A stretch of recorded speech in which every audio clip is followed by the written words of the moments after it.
great. Good job. Good job. Anybody else have anything they want to share about this? I could do it like Gil. All right, number 3. What did you think?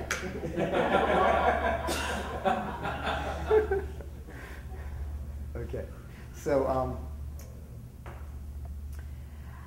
I noted a couple of things around there, and I just wanted to bring them to your attention. One of the things I know, really great eye flutter. Did you notice that, DG? We have some really good eye flutter around here. DG was catching some people's eyes. Michael, yours. You have real good eye flutter there. So that was kind of cool to see all the eye flutter that was going on.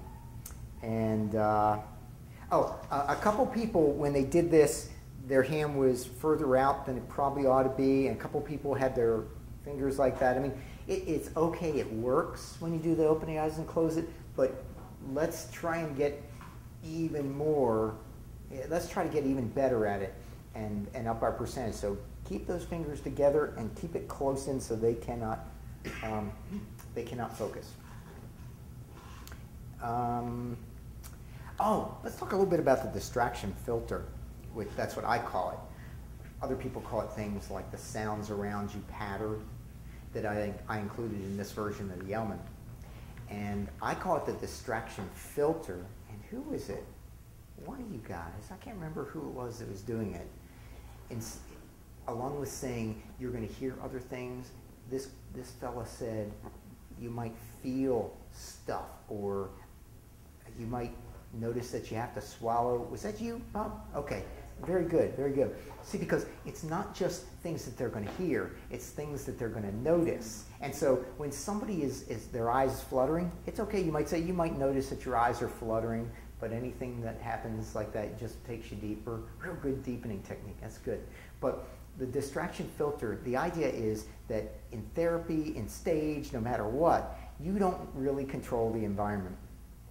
One of my offices one time had a dumpster right outside the window.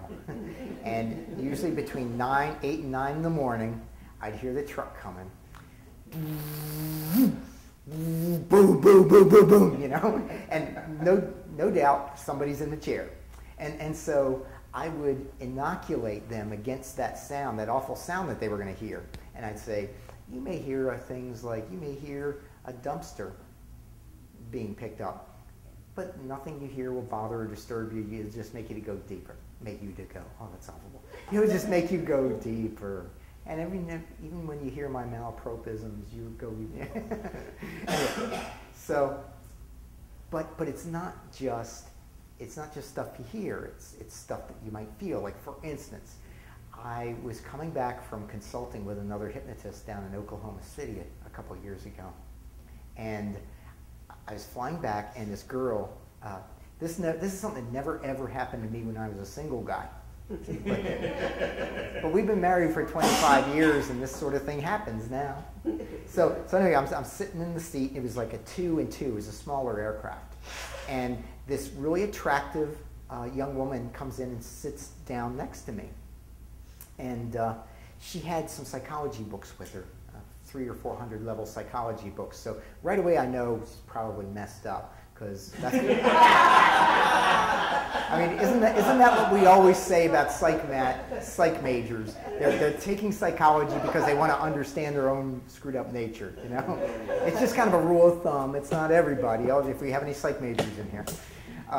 So anyway, she's got these, and as we start rolling down the runway, instead of having her tray up, she drops her tray, buries her head in the tray, and just shakes like a leaf as we take off. And so I said, "Are you okay?" And she said, "Oh, it's just, I'm just really afraid to fly." And I said, "Well, you know, I've helped a lot of people with that. I'm a hypnotist. Would you like me to help you out?" And she said, "Well, I think I'm okay. Just as long as we don't hit turbulence, I might be okay." And just at that moment, when things started rocking and rolling, she said, "I'm ready." So I said, "Put your hand in my hand. Close your eyes." Boom! And down she went. Well, it's a small aisle, and we had a large flight attendant. And this flight attendant would walk down, and every time she passed my new client, she would bump her with her hip, with her shoulder. And I began to think maybe she was doing it on purpose because she didn't approve of what I was doing.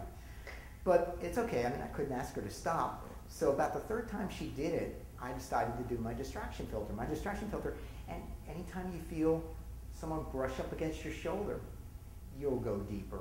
Every time you hear the engine sounds, you'll go deeper. And by golly, she did. And what I did with her is I put her on vacation.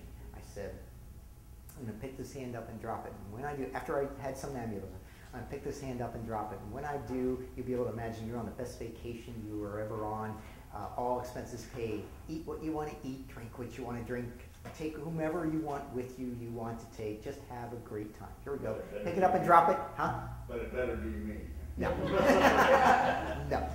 Remember, married 25 years. Right. Oh, I thought this was before you were married. No, it never ever would have happened when I was single. When I was single, it'd be, you know. Well, never mind. So anyway, I picked her hand up and dropped it, and boom, and she just smiled all the way to Atlanta. Is Shawn Michael Andrews really the world's fastest hypnotist? A lot of people think so. Would you like to learn how to do that? Go to www.worldfastesthypnotist.com.